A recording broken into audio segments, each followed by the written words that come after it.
Composition, उसकी physical properties and chemical properties. तो सबसे पहले स्टार्ट करते हैं हम लोग प्रिपरेशन ऑफ एसिड से।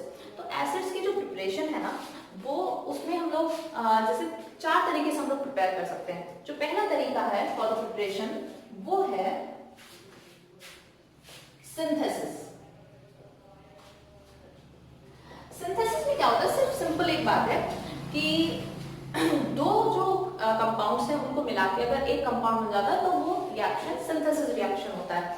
जैसे कि हाइड्रोजन का रिएक्शन क्लोरीन से कर दें तो बन जाएगा hydrogen gas H2 with chlorine gas Cl2, तो बन जाएगा HCl। अगर हम इस इक्वेशन को बैलेंस करें तो यहाँ पे 2 आ जाएगा। अच्छा, मैंने इससे पहले वाले वीडियो में बोला था कि आप सभी लोग बैलेंसिंग बहुत अच्छे से कर लेना, उसकी जरूरत पड़ने वाली है, तो आई होप सबने कर ली होगी। तो इसी तरीके से जैसे हाइड्रोजन और क्लोरीन मिलकर HCl बना, वैसे और भी बना सकते हैं हम। हाइड्रोजन और ब्रोमीन का भी रिएक्शन हो सकता है फॉर्मिंग HBr, ठीक है। तो ये इस तरीके से हो जाएगा। ये सिंपल है बहुत, सिंथेसिस। दूसरा जो ये ज्यादा इंपॉर्टेंट है, ये मेथड क्या है, by the use of acid anhydride. Acid anhydride क्या होता है, ऐसा कोई भी कंपाउंड, ऐसे कोई भी सब्सटेंस जिसमें कि अगर हम वाटर ऐड कर दें तो वो एसिड बन जाए, तो उसे हम कहते हैं एसिड एनहाइड्राइड। देखो नाम में मतलब छुपा होता है, एसिड एनहाइड्राइड मतलब एनहाइड्राइड मतलब विदाउट वाटर, बिना पानी की ऐसी चीज जिसमें पानी मिला दो तो बन जाएगा एसिड। तो एसिड बनाने वाला ऐसा कंपाउंड है, उसे हम क्या कहते हैं, एसिड एनहाइड्राइड। तो एसिड एनहाइड्राइड के एग्जांपल्स क्या क्या हैं, कार्बन डाइऑक्साइड गैस, ये गैस एसिड एनहाइड्राइड है। सल्फर डाइऑक्साइड एसिड एनहाइड्राइड है। Sulphur trioxide gas acid anhydride है। Then N2O5 nitrogen pentoxide, P2O5 phosphorus pentoxide, ये सभी एसिड एनहाइड्राइड्स हैं। ये टिप्स पे होनी चाहिए, बिल्कुल बहुत अच्छे से कर लेना इसको, ये टिप्स पे होनी चाहिए, हर एक बच्चे की याद होना चाहिए, रटा होना चाहिए, भूलना नहीं है। अब इन सभी कंपाउंड्स का जब हम रिएक्शन वाटर से करते हैं H2O, तो फिर क्या होगा, करस्पॉन्डिंग एसिड्स, कार्बन डाइऑक्साइड से रिएक्शन कर रहे हैं तो कार्बोनिक एसिड बनेगा, H2CO3 बनेगा। सल्फर डाइऑक्साइड से कर रहे हो तो फिर बनेगा H2SO3 सल्फरस एसिड, और SO3 से कर रहे हो, सल्फर ट्राइऑक्साइड गैस से कर रहे हो तो बनेगा H2SO4 which is sulphuric acid. यहाँ ये बहुत कंफ्यूजिंग रहता है, बहुत बच्चे कंफ्यूज हो जाते हैं इन दोनों में। SO2 से बनेगा सल्फरस एसिड और SO3 से बनेगा सल्फ्यूरिक एसिड।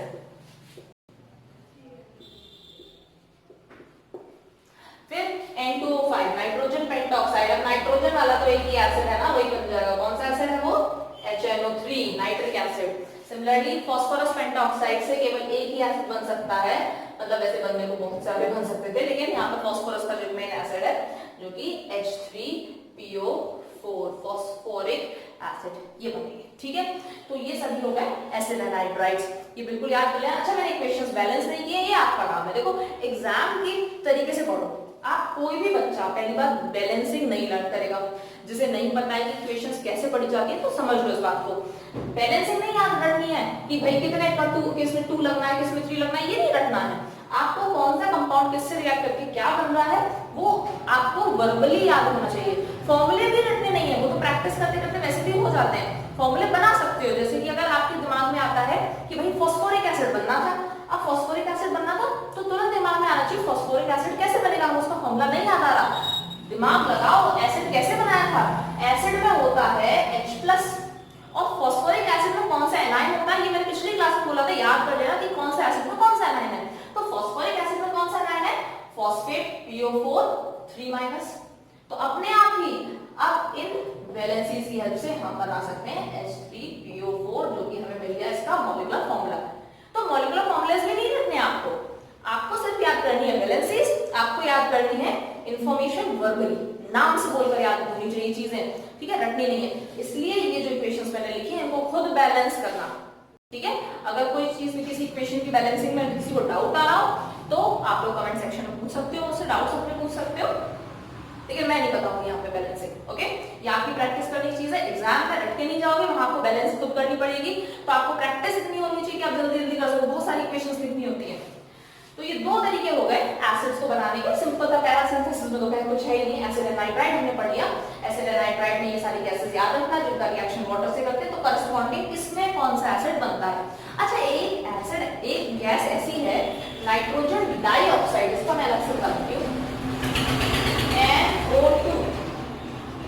इसका रिएक्शन जब हम वाटर से करते हैं तो उसमें दोनों एसिड्स बनते हैं, HNO3 भी बनता है और HNO2 भी बनता है, यानी कि nitric acid and nitrous acid, दोनों एसिड बनते हैं। तो इसलिए ये जो वो है, ये वाला जो गैस है NO2, इसे हम डबल एसिड एनहाइड्राइड बोलते हैं। ठीक है, ये सिर्फ एसिड एनहाइड्राइड से, ये क्या है, डबल एसिड एनहाइड्राइड, क्योंकि इसमें डबल एसिड्स फॉर्म हो रहे हैं। नहीं, मुझे ये वीडियो बनाने की वजह से मुझे फैन ऑफ करना, क्योंकि वॉइस में फिर आवाज में दिक्कत होती है ऑडियो में, तो मुझे बंद करना पड़ रहा है, तो तब पसीना आ रहा है। चलो आगे बढ़ते हैं, हम लोग दो पढ़ लिए हम लोगों ने, अब हम आगे बढ़ते हैं। अगली जो मेथड, अगला मेथड क्या है प्रिपरेशन का, with the help of non metals. Non metals में ये जो अब मैं जो प्रिपरेशन बता रही हूँ थोड़ा स्पेशल है, थोड़ा अलग टाइप की है। अच्छा, साथ साथ में लिखते भी रहना, ये बहुत इंपॉर्टेंट बात है, ये नहीं कि बस बैठे हो और देख रहे हो, बस वीडियो चल रही है, कथा रामायण की तरह बस सुनना। प्रॉपर तुम्हें बता रहे हैं उसको लिखो, कॉपी में प्रैक्टिस करो। थर्ड हम लोग पढ़ने वाले हैं with the help of non metals. इसमें ऐसे कोई भी मुंह उठा के कोई भी नॉन मेटल्स यूज नहीं कर सकते, आपको कुछ स्पेसिफिक नॉन मेटल है वही यूज कर सकते हैं। और वो नॉन मेटल्स है जैसे कि हम यूज कर सकते हैं सल्फर, ठीक है, या हम यूज कर सकते हैं फास्फोरस, ये यूज कर सकते हैं। इनका जब रिएक्शन कराया जाता है HNO3 से, नाइट्रिक एसिड, कोई भी एसिड नहीं ले रहे हैं, जानबूझ के हमने नाइट्रिक एसिड लिया है। नाइट्रिक एसिड इसलिए क्योंकि इस एसिड की एक प्रॉपर्टी है जो कि बहुत काम आती है, that it is very good oxidising agent, it is a very strong oxidising agent nitric acid. इसलिए कोई भी रैंडम एसिड उठा के यूज नहीं कर सकता, यही एसिड यूज करेंगे। हाँ, एसिड की हेल्प से देखो दूसरा एसिड बना रहे हैं, ये भी इंपॉर्टेंट बात है ध्यान रखने की। तो कर सकते हैं ऐसा, भाई हमारे पास नाइट्रिक एसिड है लेकिन हमें चाहिए सल्फ्यूरिक एसिड, तो हम कर सकते हैं तरीका यूज। तो हमने सल्फर का रिएक्शन करा नाइट्रिक एसिड से, तो इसमें क्या होता है कि सल्फर तो ऑक्सीडाइज हो जाके बन जाता है सल्फ्यूरिक एसिड H2SO4, और साथ में बनेंगे नाइट्रिक एसिड की वजह से इसमें नाइट्रोजन डाइऑक्साइड गैस इवॉल्व होगी, जो कि रेडिश ब्राउन कलर की गैस है। इट इज इंपॉर्टेंट, बहुत जगह आता है, जब भी गैसेस पढ़ोगे उसके कलर्स वगैरह पे बहुत ध्यान देना, स्मेल पर्टिकुलर ऑर्डर है तो उस पर ध्यान देना। एंड साथ में बनता है तो sulphuric acid, nitrogen dioxide gas and water is formed. इसी तरीके से जब फास्फोरस से रिएक्शन करते हैं तो फिर इसमें बनता है H3PO4, यानी ये compound oxidise, yes it is very good oxidising agent, ये सल्फर और फास्फोरस को ऑक्सीडाइज कर रहा है, तो ये बन जाएगा फास्फोरिक एसिड। और साथ में यही सेम चीज है NO2, nitrogen dioxide gas and water is formed. ठीक है, आप देखो यही सारी प्रॉपर्टीज मैंने बताया ना कि ये चैप्टर इतना काम का है ना कि आगे बहुत जगह यूज होगा। अब सोचो नाइट्रिक एसिड एक पूरा चैप्टर अलग से पढ़ाएगा, तो वहां ये प्रॉपर्टी फिर से डिस्कस होगी, फिर से आएगी। तो आपने अगर ये अभी अच्छे से पढ़ लिया तो आपको ऐसा लगेगा अरे कोई भी ना, आपको ये वाले चैप्टर्स जो आएंगे ना, HCl है, अमोनिया है, नाइट्रिक एसिड है, फास्फोरिक एसिड, आपको ऐसा लगेगा अरे ये तो हमने 80% चैप्टर तो हमारा ऑलरेडी पढ़ा हुआ है। तो इसलिए बहुत ही बेनिफिशियल है चैप्टर, बहुत ध्यान से मजे लेके चलो इसको। अच्छा, इसको भी मैंने बैलेंस नहीं किया है, खुद बैलेंस करना, ठीक है। अगला जो तरीका है, जो फोर्थ मेथड है एसिड प्रिपेयर करने का, वो है double displacement. Double displacement method simply होता क्या है कि मान लो मैं कोई कंपाउंड ले रही हूँ AB कंपाउंड का मतलब है एक पॉजिटिव आयन एक नेगेटिव आयन, तो A+ बन जाएगा B- बन जाएगा, ऐसा मान के चल रहे हैं सिर्फ डिनोट करने के लिए। इसका रिएक्शन मैंने कराया XY से,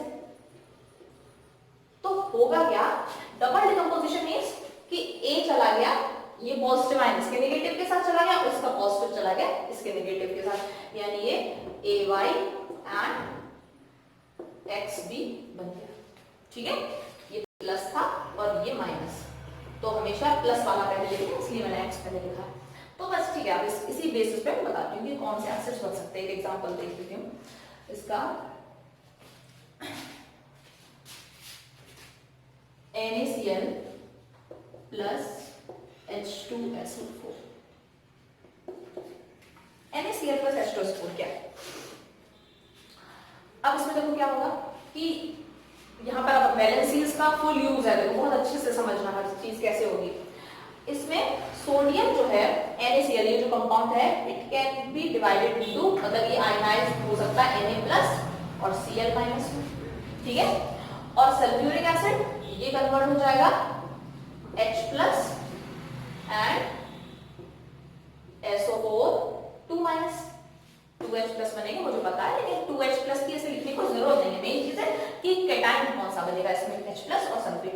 तो अब यहाँ पे डबल डिकम्पोजिशन होगा कि जो सोडियम है वो तो चला जाएगा सल्फेट के साथ, तो ये बन जाएगा सोडियम सल्फेट। सोडियम चला गया सल्फेट के साथ, वो बन गया सोडियम सल्फेट। लेकिन इसका मतलब ये नहीं है कि आपने बस मुंह उठाया और ये लिख दिया NaSO4। यही तो बेवकूफी का काम होता है, और इसी को तुम्हें समझना है, यही गलती नहीं करनी है।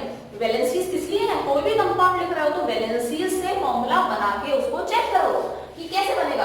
अब सोडियम है Na प्लस और सल्फेट है SO4 2 माइनस, तो क्रिस क्रॉस मेथड का यूज करते हो, पढ़ा हुआ ये तो यहाँ पर क्या बन जाएगा Na2 2 इधर आ गया और SO4, okay. Sodium sulphate plus hydrogen चला गया HCl के साथ, सॉरी क्लोरीन के साथ, तो ये बन गया HCl। तो देख रहे हो, हमने सल्फ्यूरिक एसिड की हेल्प से हमने क्या बना लिया, HCl। क्या फायदा कर दिया भाई? कर दिया फायदा। हमारे पास सल्फ्यूरिक एसिड था, सल्फ्यूरिक एसिड की भी एक स्पेशल प्रॉपर्टी है। देखो हम लोग एसिड्स की हेल्प से जब दूसरे एसिड बना रहे हैं, ये एसिड्स कुछ खास है। ये जो सल्फ्यूरिक एसिड है ना, ये एक नॉन वॉलेटाइल एसिड है, ये इजीली वेपर्स में कन्वर्ट नहीं होता, और इसकी हेल्प से हम हमेशा बहुत सारे अलग एसिड्स बनाते हैं। यानी अगर नाइट्रिक एसिड सपोज बनाना है तो भी हम इसकी हेल्प से बना पाएंगे। तरीके से क्या है, हम लोग नाइट्रिक एसिड भी बना सकते हैं। तो नाइट्रिक एसिड बनाने के लिए मालूम है क्या लेना पड़ेगा, हम सोडियम क्लोराइड की जगह सोडियम नाइट्रेट ले लेंगे। फॉर्मूलेस रटे नहीं है, दिमाग से वैलेंसी का यूज किया, बन गए। अब सोडियम नाइट्रेट है तो Na प्लस है, और नाइट्रेट की वैलेंसी क्या है NO3 माइनस, तो ये बन गया NO3। जब इसका रिएक्शन H2SO4 से कराओगे सल्फ्यूरिक एसिड से, तो क्या होगा, ये बन जाएगा, सोडियम चला जाएगा सल्फेट के साथ Na2SO4 और साथ में बन जाएगा HNO3। ये ध्यान रखना कि ये रिएक्शन अलग तरीके से पूछा जा सकता है। यू कैन बी आस्क्ड कि right the equation for the formation of a volatile acid with the help of non-volatile acid। तो ये दोनों ही HCl और HNO3 volatile acids हैं, ये इजीली वेपर्स में कन्वर्ट हो जाते हैं, ठीक है। इनकी जल्दी गैसियस फॉर्म में कन्वर्ट हो जाते हैं हीट करने पे। और जो H2SO4 है ये नॉन वॉलेटाइल है या लेस वॉलेटाइल है जैसे। अच्छा, किसी बुक में कुछ बच्चे कंफ्यूज हो रहे हैं, भी किसी बुक में हो सकता है सोडियम सल्फेट की जगह सोडियम बाइसल्फेट लिखा हो, तो कोई खास बात नहीं है। एक्चुअली जो रिएक्शन है टेम्परेचर डिपेंडेंट है। अगर आप temperature less than 200 degree Celsius लोगे तो सोडियम बाइसल्फेट बनेगा NaHSO4। इतना डिटेल में भी जाना नहीं था, इसलिए मैंने ज्यादा फोकस किया, समझ लो। और अगर temperature greater than 200 degree Celsius है तो फिर सोडियम सल्फेट बनता है, ठीक है। तो ये हो गई प्रिपरेशंस। 4 तरीके ही हैं प्रिपरेशन के, जिसमें से एसिड एनाहाइड्राइड वाला बहुत इंपॉर्टेंट है, ये बहुत ही इंपॉर्टेंट है by using of non metals. ये डबल डिकम्पोजिशन ऐसा है कि ये तो बच्चों को जब कुछ नहीं समझ में आता है तो फिर वो डबल डिकम्पोजिशन तो करके ही आते हैं, ये वो बात है, ठीक है। तो ये प्रिपरेशन हो गई। प्रिपरेशन के बाद हम लोग आते हैं एसिड्स की फिजिकल प्रॉपर्टीज पे। देखो एसिड्स का क्या है कि मैंने बताया था खट्टे होते हैं, दे आर सोर इन टेस्ट, लेकिन टेस्ट मत करने लगना, ठीक है। दे कॉज सीवियर बर्न्स, ठीक है। जो कुछ स्ट्रॉन्ग एसिड्स होते हैं उनसे बहुत सीवियर बर्न्स भी हो जाते हैं। सल्फ्यूरिक एसिड जो है अगर आपकी स्किन पे गिर जाए तो ब्लैक कलर के आपको स्पॉट्स पड़ जाएंगे। नाइट्रिक एसिड से येलो कलर की हो जाती है स्किन, तो वो बर्न्स कॉज करते हैं।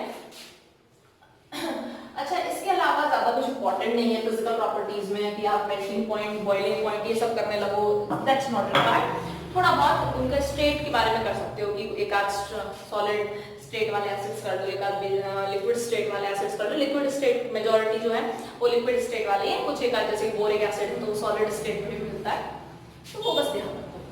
अब मेनली जो हम फोकस करेंगे that is on the chemical properties of acids. Chemical properties क्या है? मैं 5 स्टार लगा रही हूं, पता है इस पे, इससे कम में इसकी इंपॉर्टेंस समझ ही नहीं आएगी। इतना इंपॉर्टेंट है ये कि मैंने इस पे 5 स्टार लगाया। सोच लो कितना इंपॉर्टेंट है ये। मतलब इस बुक में आप मतलब अपने क्लास में 10th में पूरे में कम से कम एक 10 बार तो ये रिपीट होने वाली, 10 टाइम्स एटलीस्ट। तो सोचो भले ही कितनी भी सिंपल है, इट्स एक्चुअली वेरी सिंपल, तो बहुत सिंपल है, लेकिन फिर भी इतनी बार रिपीट हुई तो एग्जाम में भी इससे आने के चांसेस पूरे रहते हैं। तो हम लोग अब जो आते हैं कि केमिकल प्रॉपर्टीज में पहली प्रॉपर्टी है acidity, reaction with active metals.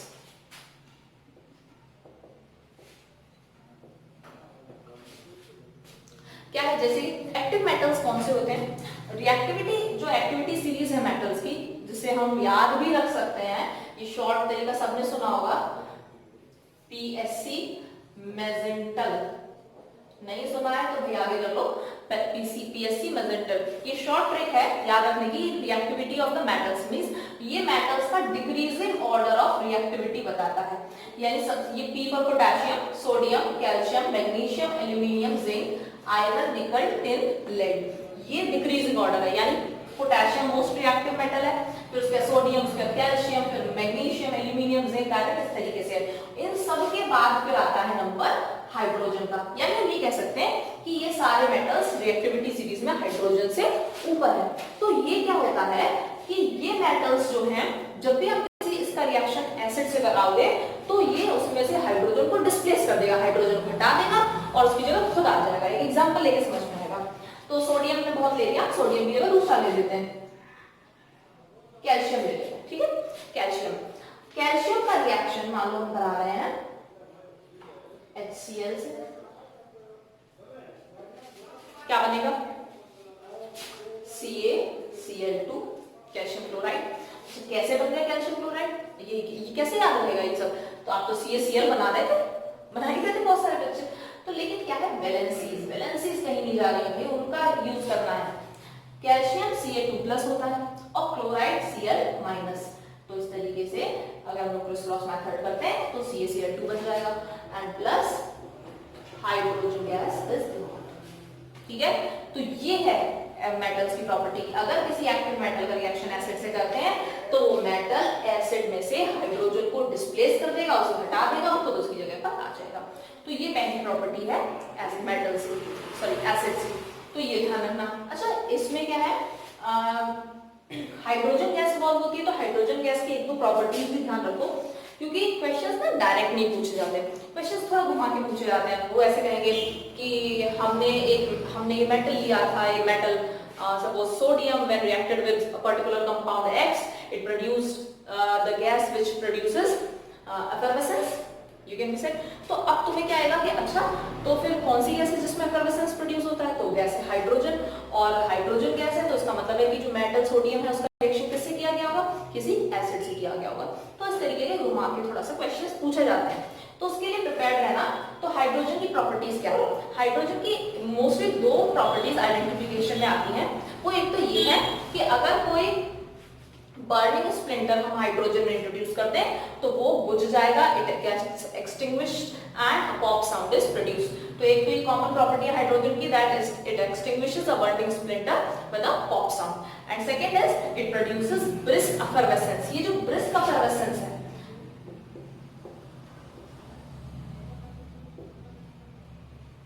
इसका मतलब होता है बबल्स, रैपिडली जल्दी जल्दी से बबल्स निकलते हैं, तो that is known as brisk effervescence. और दूसरा मैंने क्या बताया? It extinguishes a burning splinter with a pop sound. और भी लिख सकते हो, लिखने को हम चाहे जितने चाहे उतने ले सकते हैं। फॉर एग्जांपल मैग्नीशियम, अब कोई और ले लो। मैग्नीशियम का सपोज हम रिएक्शन करा रहे हैं फास्फोरिक एसिड से, H3PO4 से।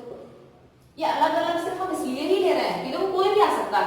वैलेंसीज की जिसको नॉलेज है, जिस भी बच्चे को नॉलेज है, वो इन सब चीजों से बिल्कुल नहीं डरेगा। उसको बस एक बात याद रखनी है कि भाई एक्टिव मेटल है, उसका रिएक्शन हमने एसिड से कराया, सॉल्ट बनेगा और साथ में हाइड्रोजन गैस इवॉल्व होगी। यस, ये बन रहा है सॉल्ट।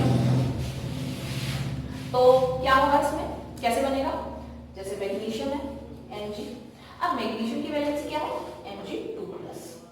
और हमने लिया फॉस्फोरिक एसिड, फॉस्फोरिक एसिड में क्या है फॉस्फेट विच इज PO4 3-, तो 3 इधर गया और 2 इधर आ गया, तो ये बन गया Mg3PO4 whole twice and hydrogen gases.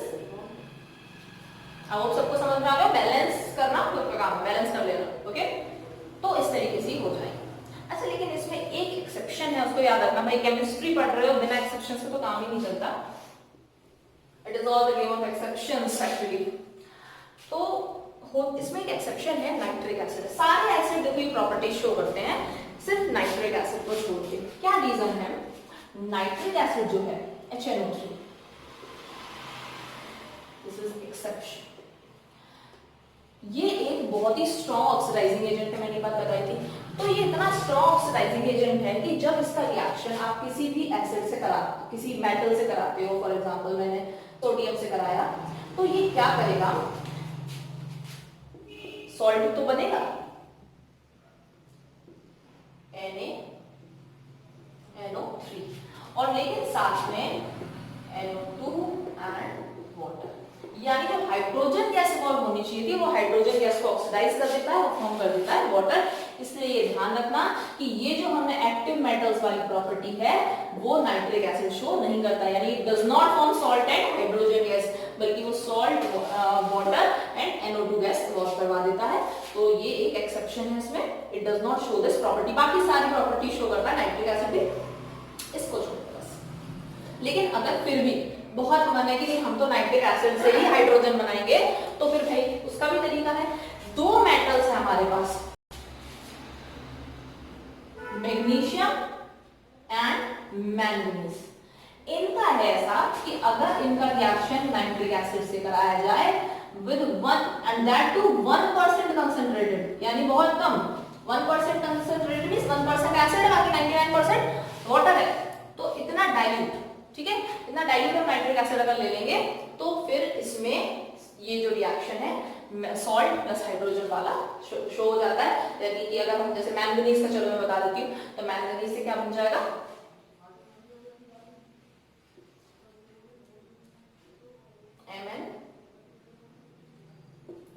MnNO3 whole twice और प्लस हाइड्रोजन, ठीक है। मैंगनीज वेरिएबल वैलेंसी वाला कंपाउंड है, यहाँ पे 2+ वैलेंसी हमने यूज की। तो ये क्लियर हो गया होगा, तो ये ध्यान रखना। अब ये बात दिमाग में आ जानी चाहिए कि जब किसी एक्टिव मेटल का रिएक्शन होता है एसिड से, तो क्या हो जाता है, उसमें सॉल्ट बनता है एंड हाइड्रोजन गैस इवॉल्व होती है। अगला जो हम प्रॉपर्टी पढ़ रहे हैं that is reaction with a metal oxide और मेटल हाइड्रोक्साइड। जब किसी एसिड का रिएक्शन मेटल ऑक्साइड से होता है या मेटल हाइड्रोक्साइड से, अभी मेटल ऑक्साइड और हाइड्रोक्साइड, देखो जब भी हम ये कोई भी नई चीज पढ़ रहे हैं ना, इनकी भाई वैलेंसीज पे बहुत ध्यान देना। ये सब एनाइंस बदल रहे हैं, मेटल तो वही रहेंगे, एनाइंस पे ध्यान रखना। कब ऑक्साइड है, हाइड्रोक्साइड है, ऑक्साइड क्या होता है O2-, हाइड्रोक्साइड OH-। ये एक्चुअली बेसेस होते हैं, अभी बेस हम लोगों ने पढ़ा नहीं है ना, इसलिए ज्यादा नहीं बता रहे, लेकिन ये बेस होते हैं। तो मेटल ऑक्साइड या हाइड्रोक्साइड जो है ये बेसिस है, और इनका रिएक्शन मतलब फॉर एग्जांपल NaOH हमने ले लिया, सोडियम हाइड्रोक्साइड, इसका रिएक्शन किसी भी एसिड से कराएं, H2SO4 ले लेते हैं, सल्फ्यूरिक एसिड, तो क्या बन जाता है, सॉल्ट एंड वाटर। सॉल्ट क्या बनेगा, sodium sulphate and water, salt and water only, yes, सिर्फ दो चीजें बनती हैं। और कोई देख लो, बैलेंस कर लेना, ठीक है इसको। और like for example sodium hydroxide के बाद हम ले सकते हैं मैग्नीशियम ऑक्साइड, हाइड्रोक्साइड लिया उसे ऑक्साइड भी लो, इसका रिएक्शन मान लो हमने कराया कार्बोनिक एसिड से। ये सब बदल बदल इसलिए ले रहे हैं, तो तुम्हें बिल्कुल आदत पड़ जानी चाहिए, कोई भी एसिड आ जाए, कोई भी कुछ भी कंपाउंड आ जाए तो बना सकते हो। तो मैग्नीशियम ऑक्साइड से कराएंगे कार्बोनिक एसिड से, क्यों ना कराएं। अब कैसे होगा, कंपाउंड बनेंगे कैसे, भाई सॉल्ट बनना है। सॉल्ट, बहुत सारे बच्चे समझ नहीं पाते सॉल्ट कैसे बनाए, कौन सा सॉल्ट बन जाएगा। चलो तुम सॉल्ट नहीं बना पा रहे हो तो पहले वाटर तो बना लो, इतना तो तुमने याद कर ही लिया ना। किसी भी मेटल ऑक्साइड या हाइड्रोक्साइड का रिएक्शन जब एसिड से कराते हैं तो it forms salt and water,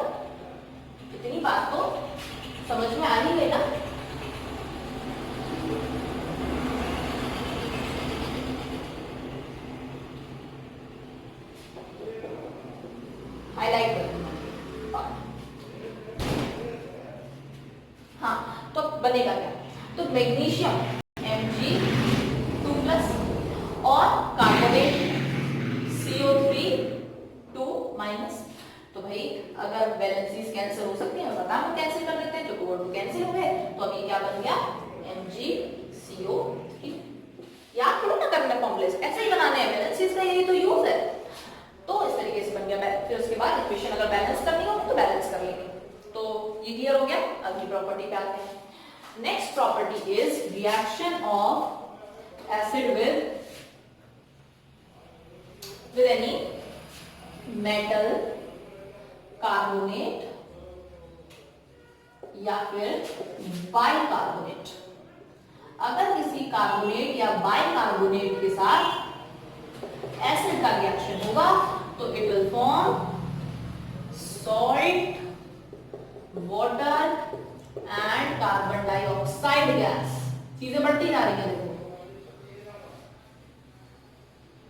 salt, water and carbon dioxide. तो ये याद ही रहेगा, कार्बोनेट या बाइकार्बोनेट है तो कार्बन डाइऑक्साइड गैस के साथ निकलेगी। तो क्या है? Carbonate CO3 2-। याद कर लो बिल्कुल, अभी तक नहीं याद किया तो अभी भी याद कर लो। Bicarbonate, bi is substitute for hydrogen, तो bicarbonate is hydrogen carbonate HCO3, और हाइड्रोजन के आने से वैलेंसी कम हो जाएगी, इस 2- की वजह से माइनस रहेगी यहाँ पे। तो अब इसका जो रिएक्शन होगा, एक एग्जांपल ले लो, तो कोई भी एग्जांपल ले लो, जैसे कि हम ले लेते हैं, let's take sodium carbonate Na2CO3। कैसे बना लिया? वैलेंसी से सोडियम Na+, कार्बोनेट CO3 2 का इधर मल्टीप्लाई, 1 बैलेंस Na2CO3 हो गया। इसका रिएक्शन किसी एसिड से कराते हैं, फॉर एग्जांपल HNO3। क्या बनेगा? Salt, water, carbon dioxide. हाँ, समझ में नहीं आ रहा है कि कैसे बनेगा, कौन सा सॉल्ट बनेगा, उस वाली बात, वो बात रह गई थी अधूरी। कैसे बनेगा? हम बाकी चीजें बना देंगे, हम वाटर बना देते हैं पहले से और कार्बन डाइऑक्साइड गैस बना देते हैं पहले से।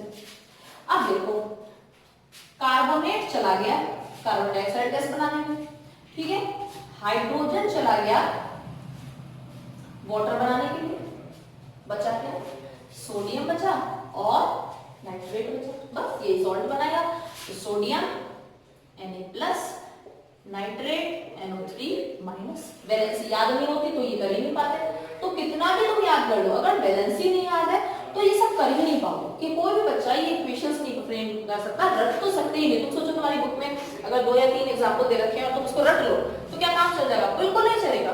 इनफैक्ट मैं तो कह रही हूँ एक भी एग्जांपल मत रटो, सिर्फ मेन चीज याद करो, लर्न रखो, और बाकी तो कोई भी एग्जांपल उस बेसिस पे कर पाओ, उसकी कैपेसिटी रखो with the help of valencies. तो सोडियम नाइट्रेट 1 और 1 वैलेंसी है, यानी कि NaNO3।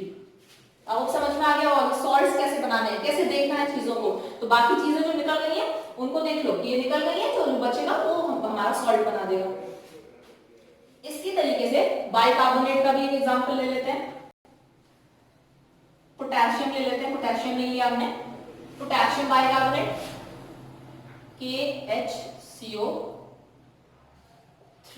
पोटेशियम K+ होती है, बाइकार्बोनेट HCO3-, तो 1 है तो KHCO3। तो इसका रिएक्शन किसी एसिड से करा लेते हैं, H2SO4। क्या होगा? चीजें वही होनी है, कुछ बदलना नहीं है कि भाई वाटर बन गया, कार्बन डाइऑक्साइड गैस बन गई, ठीक है। अब बचा क्या? हाइड्रोजन चला गया वाटर बनाने में, कार्बोनेट चला गया कार्बन डाइऑक्साइड गैस बनाने में, बचा क्या? Potassium and sulphate. तो पोटेशियम सल्फेट बनेगा और लिख दो तुम पोटेशियम सल्फेट की SO4, और बस तुम सोच के आओगे कि तो हमारा तो हो गया, बहुत अच्छे मार्क्स आएंगे हमारे, और वहां टीचर तुम्हारा काट के तो बस 0 नंबर दे देगा। क्योंकि फिर तुमने ध्यान नहीं दिया भाई पोटेशियम सल्फेट ही थोड़ी ना है कि SO4 होता है, ये बच रहा है तो बस वही लिख दिया। वैलेंसीज कहां जाएंगी? K+ सल्फेट SO4 2-, 2 का इधर मल्टीप्लाई 1 का इधर, तो क्या बनेगा? K2SO4। ये मैं बता दूं कि इक्वेशन में अगर एक सिंगल फॉर्मूला भी गलत है, if a single formula is wrong, तो आपको 0 मार्क्स अवॉर्ड किए जाएंगे, ध्यान रखना, ठीक है। ये नहीं कि हमारी तो जरा सी गलती थी, ये कोई लॉन्ग आंसर नहीं है कि थोड़ा सा गलत था बाकी जो सही है उसके मार्क्स दे दीजिए। इवन आपने ये पूरी कर ली और अगर इक्वेशन बैलेंस्ड नहीं है, इसीलिए मैं बार-बार बोल रही हूँ, मैं नहीं कर रही हूँ बैलेंस, आपको ये चीजें छोड़ रही हूँ प्रैक्टिस करने के लिए, थोड़ा अपने भी हाथ चलाओ। तो इक्वेशंस बैलेंस करना सीखो। अगर इक्वेशन बैलेंस नहीं है तो भी जो है आपको 0 मार्क्स अवार्ड होंगे। ओके, तो ये हम लोगों ने कार्बोनेट हो गया, मेटल कार्बोनेट, बाइकार्बोनेट हो गया। एंड अब हम लोग आते हैं on the fourth property which is, अब सबको समझ में आ रहा होगा, थोड़ा सा जल्दी बता दूंगी। मेटल सल्फाइड या बाइसल्फाइड का रिएक्शन जब किसी एसिड से होता है तो it form salt, water and sulphur dioxide gas. Yes, this is, तो मेटल सल्फाइड। अब सल्फाइड या bisulphide, sulphide SO3 2-, bisulphide HSO3-। ठीक है, कॉमन एग्जांपल हम सोडियम ही लेके चल रहे हैं, क्या दिक्कत है? कोई और लेना चाहो कोई और ले सकते हो। For example let's take calcium sulphate.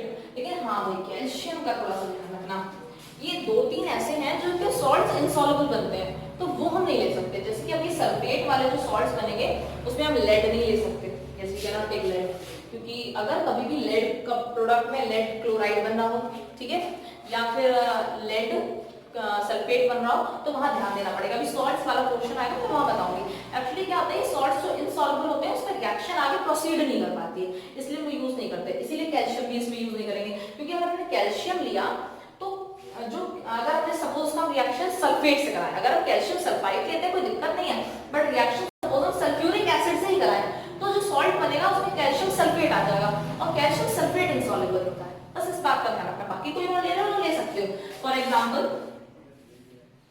Calcium sulphide CaSO3, CaSO3 कैसे बन गया? कैल्शियम Ca2+, सल्फाइड SO3 2-, 2 से 2 कैंसिल हो गया, बन गया CaSO3। इसका रिएक्शन अगर HNO3 से करना है कोई दिक्कत नहीं है, क्योंकि नाइट्रेट बनेगा, कैल्शियम नाइट्रेट, वो सॉल्युबल होता है। ठीक है, ज्यादा भी अभी अगर ये थोड़ा कम भी समझ में आ रहा है सॉल्युबल इनसॉल्युबल क्या होता है, थोड़ा सा वेट करो, सॉल्ट्स वाला पार्ट आएगा, वहां अच्छे से सॉल्युबिलिटी बढ़ाऊंगी। तो कैल्शियम सल्फाइड का रिएक्शन अगर नाइट्रिक एसिड से कराएंगे तो क्या होगा? सॉल्ट बनेगा, वो बाद में बना लेंगे, वाटर बनता है और सल्फर डाइऑक्साइड गैस इन्वॉल्व होती है ना। तो अब सॉल्ट कैसे बनेगा? देखो, हाइड्रोजन चला गया वाटर बनाने में, सल्फर ये सल्फाइड चला गया सल्फर डाइऑक्साइड गैस बनाने में, बचा क्या? कैल्शियम एंड नाइट्रेट, तो कैल्शियम नाइट्रेट बन जाएगा।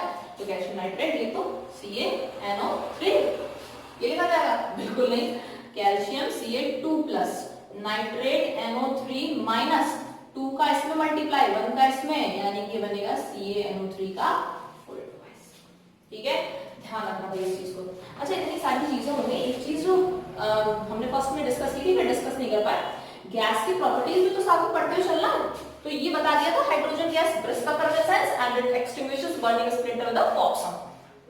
देन कार्बन डाइऑक्साइड जो है इसकी भी 2 प्रॉपर्टीज हैं, ब्रिस्क एफरवेसेंस वाली प्रॉपर्टी कार्बन डाइऑक्साइड में भी है हाइड्रोजन के साथ साथ। एक और प्रॉपर्टी है कार्बन डाइऑक्साइड की जो है कि it when it is pass through lime water it turns it milky, white colour का कंपाउंड बन जाता है कैल्शियम कार्बोनेट, जिसकी वजह से लाइम वाटर मिल्की हो जाता है, व्हाइट कलर का हो जाता है। तो ये भी प्रॉपर्टी कार्बन डाइऑक्साइड की है। सल्फर डाइऑक्साइड की प्रॉपर्टीज में क्या है? ये लाइम वाटर वाली प्रॉपर्टी सल्फर डाइऑक्साइड की भी, अगर किसी ने पहले से कार्बन डाइऑक्साइड की सुनी भी होगी, सल्फर डाइऑक्साइड की शायद ना सुनी। सल्फर डाइऑक्साइड गैस भी ऐसी गैस है जब उसे हम लाइम वाटर से पास करेंगे it turns lime water milky. And also second test for sulphur dioxide is that it has smell of burning sulphur. ठीक है, तो ये ध्यान रखना। ये हो गया। अब इसके बाद हम अगली प्रॉपर्टी पे आते हैं।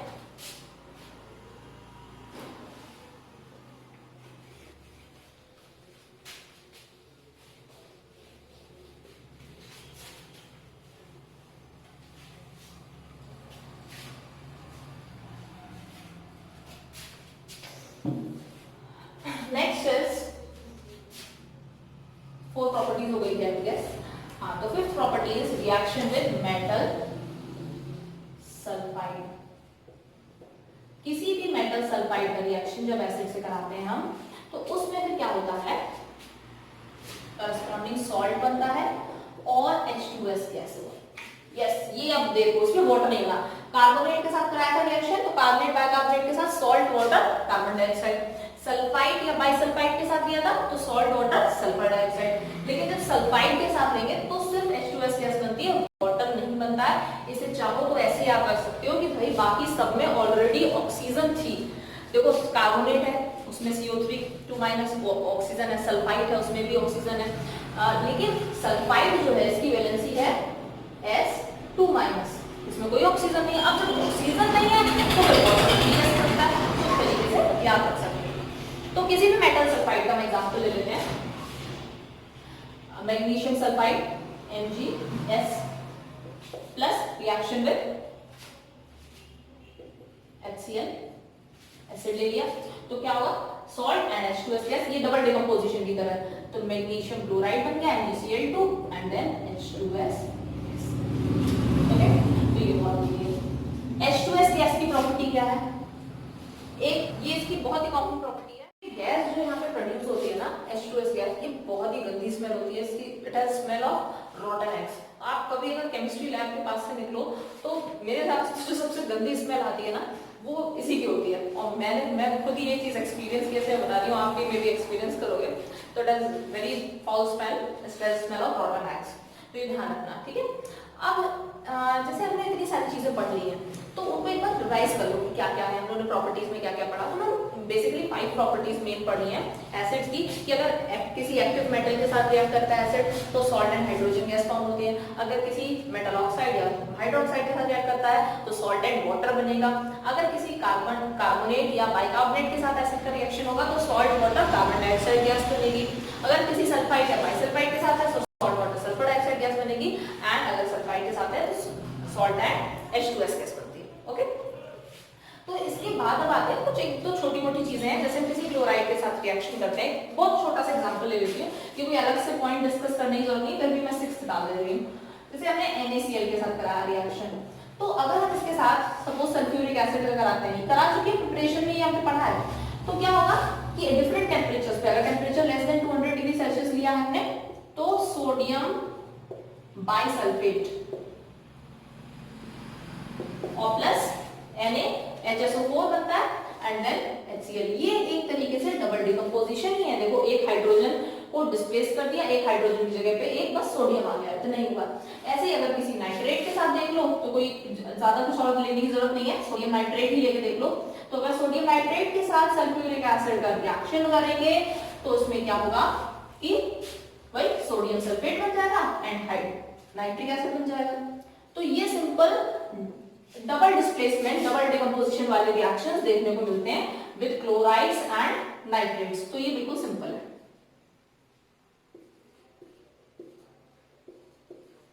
इसमें भी सोडियम सल्फेट बन सकता है, सब टेम्परेचर पे डिपेंड करता है, अगर temperature greater than 200 degree Celsius लेते हैं तो Na2SO4 फॉर्म होता है, ठीक है, सोडियम सल्फेट।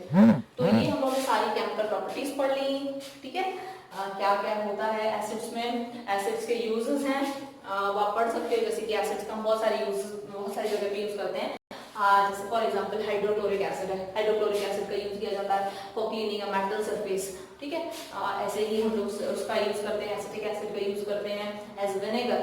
ओके, तो बहुत सारे एसिड्स हैं, एंटीसेप्टिक के फॉर्म में यूज करते हैं हम किसी एसिड को, हम किसी को एसिड को यूज करते हैं कि चीजें खराब ना हो जाए उसके लिए भी यूज किया जाता है, विनेगर इसीलिए डाला जाता है पिकल्स वगैरह में। तो ये जो भी चीजें हैं कि एंटीसेप्टिक की तरह फिर या फिर क्लीन करने के लिए मेटल सरफेसेस को, तो ये सारे आप यूजेस भी एक बार पढ़ लेना, ठीक है, एक बार बस एक रीडिंग कर लेना कि क्या है, बाकी जो मेन चीज मतलब मेन क्या मतलब पूरा ही चैप्टर इसका मैंने कवर करवा दिया है। ये एसिड वाला पार्ट हम लोगों का कंप्लीट हो गया फाइनली, एंड इसके बाद हम लोग पढ़ेंगे फिर बेस, तो इस वाले क्लास में तो इतना ही।